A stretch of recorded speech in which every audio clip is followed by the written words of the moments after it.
جب بہادری و شجاعت کا ذکر آئے تو تمام صحابہ کرام رضوان اللہ علیہم اجمن اپنی مثال اب ہیں۔ اسی جان نثاری اور شجاعت میں اول درجہ حضور نبی کریم صلی اللہ علیہ وسلم کے آرے غار سیدنا ابو بکر صدیق رضی اللہ عنہ کا ہی آتا ہے، جیسا کہ علی ابن ابی طالب رضی اللہ عنہ نے لوگوں سے ارشاد فرمایا کہ اے لوگو، مجھے بتاؤ لوگوں میں سب سے زیادہ بہادر کون ہے؟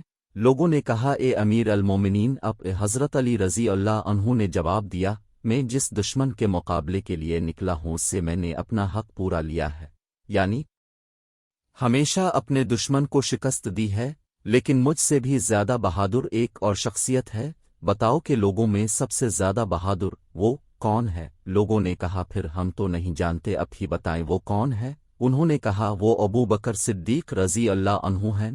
چنانچہ جنگ بدر کے موقع پر جب ہم نے رسول اللہ صلی اللہ علیہ وسلم کے لیے خیمہ بنایا تو ہم نے کہا کہ کون نبی کریم محمد صلی اللہ علیہ وسلم کے ساتھ رہے گا تاکہ کوئی مشرک اب کی طرف نہ آ سکے۔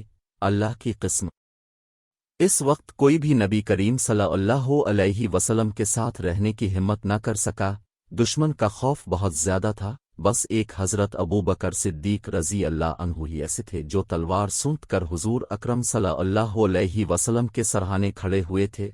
جب کوئی بھی حضور اکرم صلی اللہ علیہ وسلم کی طرف آنے کا ارادہ کرتا حضرت ابو بکر صدیق رضی اللہ عنہ فوراً لپک کر اس کی طرف جاتے۔ یہ حضرت ابو بکر صدیق رضی اللہ عنہ ہی تمام لوگوں سے زیادہ بہادر ہے۔ جب ابو بکر صدیق رضی اللہ عنہ پہلے خلیفہ راشد بنے تو درجہ ذیل خطبہ ارشاد فرمایا، سچ امانت ہے اور جھوٹ خیانت ہے، تمہارا کمزور شخص میرے نزدیک طاقتور ہے حتیٰ کہ اس سے مظلوم کا حق وصول کر لوں انشاءاللہ۔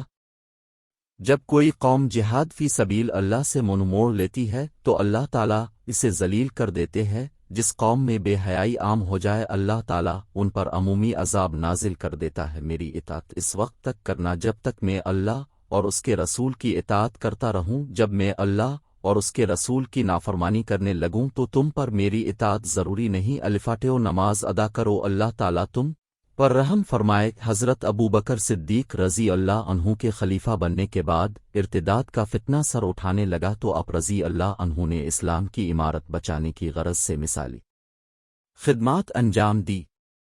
زکوادہ کرنے سے انکاری ہونے والوں مسیلمہ کذاب اور دوسرے قبائل کی طرف صحابہ کرام رضی اللہ عنہم کے لشکر روانہ کیے، جس سے ان فتنوں کو جڑ سے اکھاڑ پھینکنے میں مدد ملی اور اسلام کی عمارت مضبوط ہوئی۔ یہ اب ہی کی بہادری اور جرأت تھی جس سے اسلام کی بنیادیں مضبوط ہوئیں، اور اسی طریقے پر عمل کرتے ہوئے عمر بن الخطاب رضی اللہ عنہ کے دور میں روم و فارس فتح ہوئے، جن غزوات کا آغاز عہد ابو بکر صدیق رضی اللہ عنہ میں ہو چکا تھا۔